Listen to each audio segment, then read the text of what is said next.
Okay, mga suki, kamusta po kayo? And good morning kahit hapon na. So, nag-live po ako nung isang araw. Ayan po yung live natin. Hindi ko ma-imagine kung ano ba yung kasalanan ko sa kanya. At di ko rin ma-imagine kung gumawa ba ako ng hindi maganda sa live ko. Tapos, ayan po. Nung una po siya, nag-greet-greet po siya.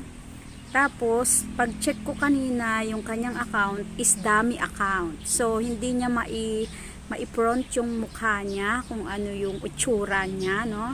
So, ang alam lang niya is manakit ng tao. Tignan niyo po kung ano po yung mga ano niya, mga comment niya. Sabi niya, "Ate, may asawa ka na ba?" Tapos 2 beses siya nag-comment, "Ate, pwede ka ba?" Sabi niya gano'n.